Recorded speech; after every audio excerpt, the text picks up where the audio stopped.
안녕하세요. 지식탐험대입니다. 오늘 탐험할 주제는 선진국입니다. 한국은 선진국일까요? 선진국은 누가 정할까요? 기준은 무엇일까요? 지금 출발합니다. 첫째, 누가 선진국을 정할까요? 국제통화기금 IMF입니다. IMF는 세계 모든 나라를 선진국과 개발도상국 딱 두 가지로 분류합니다. IMF가 통화정책, 금융정책을 제대로 결정하려면 많은 자료들이 필요합니다. IMF는 국내 총생산, 성장률, 물가, 산업, 정부재정 등 방대한 자료를 조사하고 분석합니다. 이를 근거로 선진국과 개발도상국을 나눕니다. 회원국은 190개 국가입니다. 본부는 미국 워싱턴 DC에 있습니다. 바로 옆 건물인 세계은행, 월드뱅크와 긴밀하게 협력합니다. 미국 대통령이 근무하는 백악관과는 2분 거리입니다. 미국 금리를 결정하는 연방준비위원회, FRB와는 5분 거리입니다. 이 좁은 지역에서 결정하는 통화정책, 환율정책은 세계 경제에 큰 영향을 줍니다. 둘째, 선진국을 분류하는 기준은 무엇일까요? 핵심만 말한다면 부가가치 높은 산업 개발을 완료한 고소득 국가입니다. 부가가치가 높은 산업과 낮은 산업은 어떻게 구분할까요? 의류 산업을 살펴봅시다. 세계 곳곳에서 수많은 사람들이 실을 만들고 천을 만들고 옷을 만듭니다. 이들 중에 월 소득이 $2,000를 넘는 경우는 적죠. 반면에 유명 브랜드 기업에서 신상품을 개발하고 광고를 만들고 브랜드를 관리하는 사람들은 월 소득이 $5,000를 넘는 경우가 많습니다. 하나의 산업 안에도 부가가치가 높은 부문과 낮은 부문이 공존합니다. 방직, 봉제처럼 저부가가치 일자리의 비중이 큰 나라가 개발도상국입니다. 반면에 상품 개발, 브랜드 관리처럼 고부가가치 일자리의 비중이 큰 나라는 선진국입니다. 선진국은 영어로 보통 Developed Country입니다. 직역하면 개발이 완료된 나라입니다. Industrialized Country도 가끔 사용합니다. 직역하면 산업화가 완료된 나라입니다. 산유국들처럼 자원 채취 비중이 높은 나라는 고소득 국가이더라도 개발도상국으로 분류합니다. 원유, 천연가스, 금속, 보석 같은 자원은 땅속에 묻혀 있을 때부터 가치가 높습니다. 단순히 채취했다고 해서 가치가 크게 증가하지 않습니다. 즉, 부가가치, 추가된 가치는 크지 않기 때문입니다. IMF는 이 기준을 따라 수십 년 동안 선진국과 개발도상국을 분류하고 있습니다. 경제학 교과서들 대부분은 IMF 기준과 분류 결과를 그대로 사용합니다. 셋째, 1인당 국내 총생산을 측정할 때 사용하는 통화 단위는 무엇일까요? 실제 구매력을 반영하는 PPP 달러입니다. 요즘은 미국 달러화처럼 특정 통화를 사용하지 않습니다. 각국 통화들의 환율은 일시적 요인들에 따라 자주 오르내립니다. 따라서 특정 통화를 기준으로 삼으면 현실을 왜곡하는 문제가 계속 발생합니다. 이 문제를 해결하기 위해서 만들어낸 통화가 PPP 달러입니다. 만일 서로 다른 두 나라에서 사람들이 1인당 평균 소득을 모두 소비했을 경우에 똑같은 상품과 서비스를 똑같은 조합으로 구매할 수 있다고 가정해봅시다. 똑같은 무게의 순금을 살 수 있는 경우입니다. 두 나라에서 1인당 국내 총생산은 같다는 뜻이죠. 이때 두 나라의 1인당 GDP가 똑같이 측정되도록 만든 통화 단위가 PPP 달러입니다. 한국은 2024년 1인당 GDP가 59,349 PPP 달러로 예측됩니다. 가장 비슷한 나라는 6735 PPP 달러인 프랑스와 58,227 PPP 달러인 영국입니다. 넷째, 선진국으로 분류되기 위해선 1인당 국내 총생산이 얼마 이상이어야 할까요? 2024년 현재 추정값을 기준으로 선진국 중 꼴찌인 그리스의 1인당 GDP, 즉 41,593 PPP 달러 이상이어야 합니다. 다섯째, 선진국은 어디일까요? 가장 최근인 2023년 10월 자료를 보죠. 모두 37개국입니다. 먼저 경제 규모, 즉 국내 총생산이 가장 큰 10곳을 알아봅시다. 미국, 일본, 독일, 프랑스, 영국, 이탈리아, 대한민국, 스페인, 캐나다, 호주 순서입니다. GDP 순위는 거의 인구 순위와 같습니다. 프랑스와 영국만 순위가 뒤바뀌었죠. 10대 선진국을 꼽는다면 이 나라들입니다.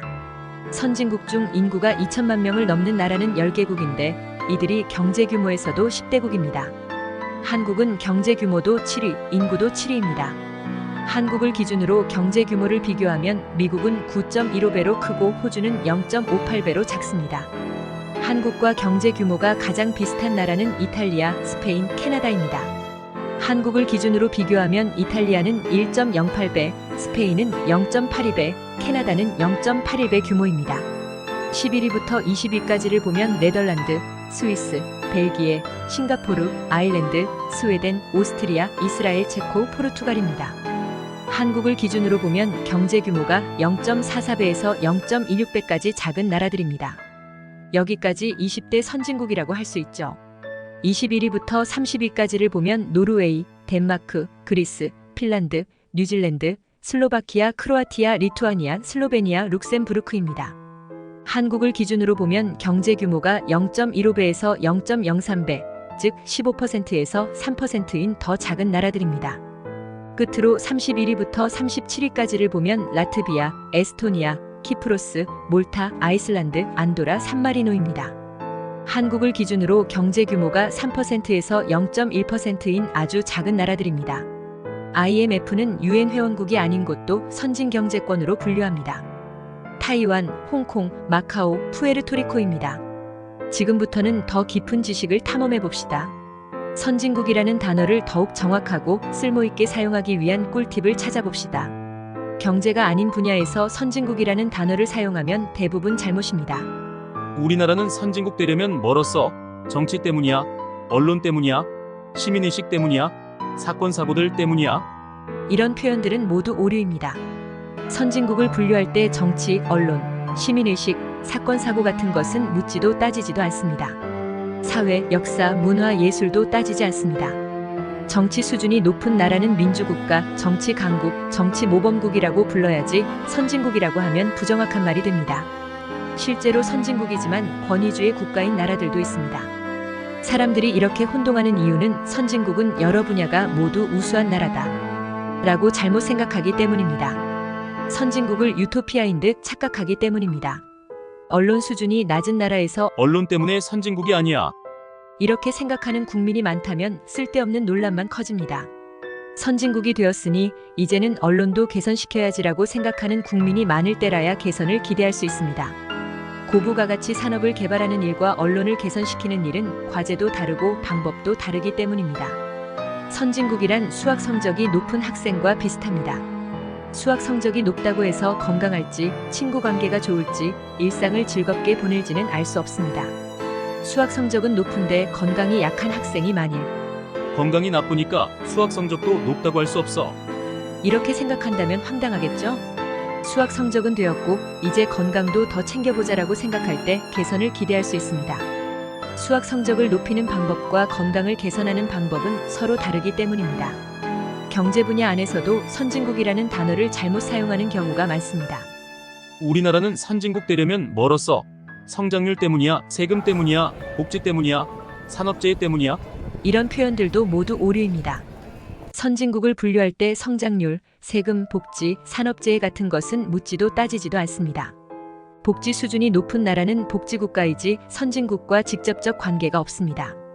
카타르나 브루나이 같은 고소득 국가는 개발도상국이지만 대부분 선진국보다 복지 수준이 높습니다.